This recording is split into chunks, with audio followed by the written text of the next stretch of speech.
Welcome back, and thank you so much for staying with us. Now, quickly, let's take a look at what is trending on our social media platforms. And sadly, we're going to be starting with the story of Ochanya Ogbanje, who was, raped way back. She died in 2018, October 17th precisely. She died due to VVF because she was constantly molested and raped.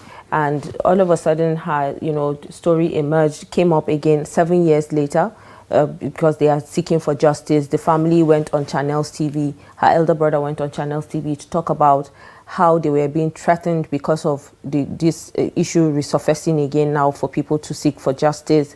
What was done during the time the case was everywhere when this situation happened, and what the court also did in terms of handling the situation, the police in Benue State, what they did in terms of handling the situation.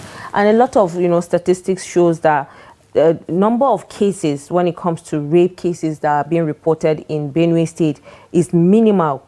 That is because a lot of people are scared to come out and talk about what the implications of being raped is. The stigma that our families keep saying, don't tell people, don't come out and say anything. You're tarnishing the family's reputation and what have you. And up until this moment, this young girl has not been able to get justice. 7 years down the line, she died at the age of 13. She was molested when she was 8. And this is this whole situation. What baffles me the most is the fact that it is her family, her mother's sister, the husband, the son. And what actually got to Nigerians is the fact that the Andrew guy that rapes the girl before the father also, don't forget the son and the father kept the acts going. He has been flaunting on social media.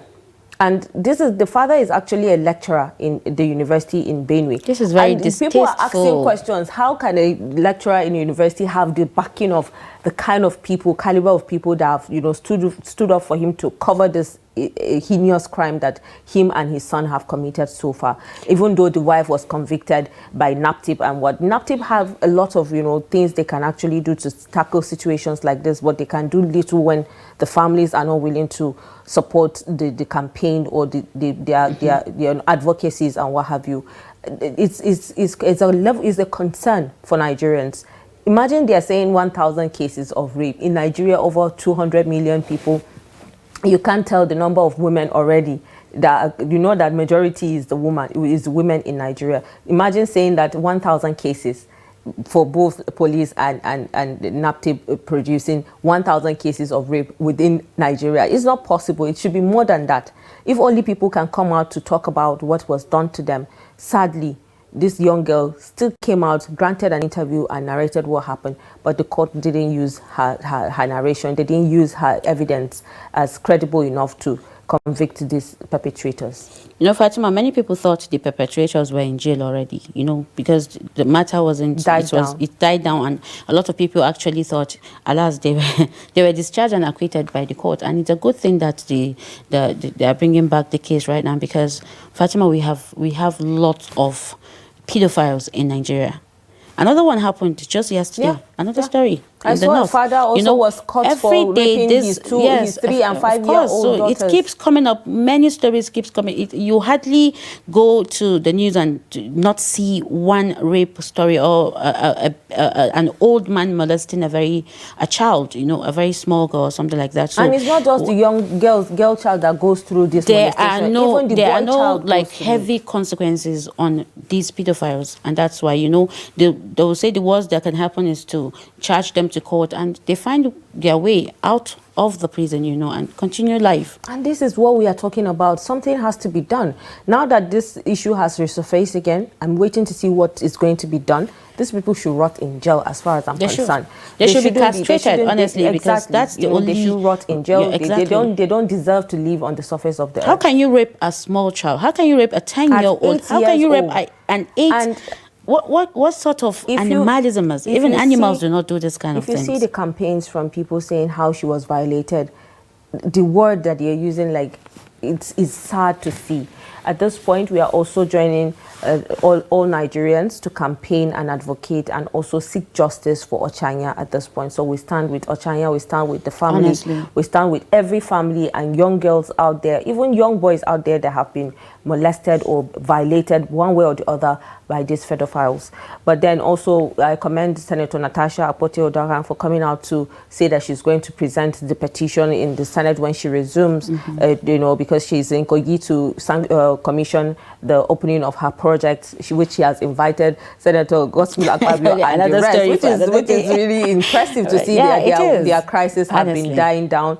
And then also there's the story of a woman that granted interview, you know, yesterday, talking about her husband, who is oil mogun, who is a billionaire, saying that he abandoned her and her children. She's from Lebanese. She's an half caste, that he has given her quick notice to leave the house by 10th of December this year.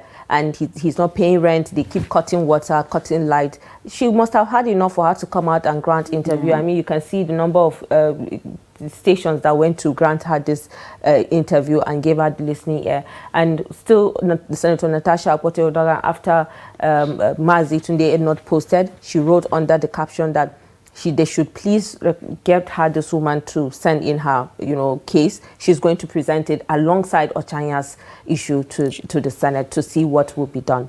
Honestly, Senator Natasha is doing a lot. She's doing great. I mean, I love the way that she's supporting women. She's supporting women. But mostly, I'm vying for Ochanya's case to be resolved. I'm waiting to see what the Senate is going to do. Like you mentioned, back to Ochanya's case, I'm sorry. How can an aunt do this to her niece? But she was also sanctioned. You can imagine this. She was convicted, but the father and the son were not convicted. She was convicted for not doing enough to save the girl, for not doing enough to stand for the girl. Why would you know this is happening to your little niece and you kept quiet? She didn't know until the daughter told her. But so most people like agitating for this are saying she knows about it. So what I'm trying to tell you, this whole situation is the Andrew's sister caught Andrew molesting and violating Ochanya. She reported to her father. The father scolded Andrew, but then he continued from where he stopped. But the mother got the information and she stopped her daughter to even come in the court to even bear witness to whatever it is. So she was sanctioned. Of course, for she should. The whole thing. As she should. Yeah, but like we said, we are standing with the family of Ochanya. We are seeking justice for this young girl and every other young girl out there that has been molested or violated one way or the other. Now let's move on to your couple of the year, Ising, coming out to, you know, talk about, she said, my post to give is to give someone who had lost hope. I am not motivational speaker, but a child God showed mercy. I'm only speaking from a place of truth. So she further went on to say, I got legally hitched at age 43. Through, though extremely private, the pictures will still make it here. She's talking about social media, obviously. She said she clocked 44 on the 17th of October and got married traditionally and publicly on the 18th of October, which is this year. To so many, the testimony I have is still... It's almost impossible because, you know, a lot of people keep saying, oh, she went through like lots of bullying from people. Bullying from people. And that's what she said, the 43 question mark, like people are 43, not married, old cargo. That's what they called her, yeah. Exactly. That's what people keep saying. She now said, who says a thing and it comes to pass when God has not spoken? She said, darling, I have been through it all. Someday I will tell my story. I thank God for never letting me lose faith in him. I mean, she spoke beautifully. I love, you know, what she has said. Love can come to anybody at any time. Marriage can come at any time. I mean, Fred Amata's young sister got married at the age of 60 some years ago. At 43, if you ask me, she's even young. Still young. She's still young. Why are people so concerned about age? It's not about age, you know. So I don't know. We're just waiting to see what will be done at the end of the day. Well, thank you so much for everyone who stayed with us 2 hours when we started this program up until now. Keep a date with us every day from Monday to Saturday, 8 a.m. to 10 a.m., where we bring you, you know, these 2 hours for you to also be part of these conversations and topics that we choose for you. I am Fatima Ahmed Musa. On top of the hour, Adeni Ajishafe will be bringing you sport news. And please do stay safe out there. And I am Mariam Idris. Enjoy the rest of your weekend.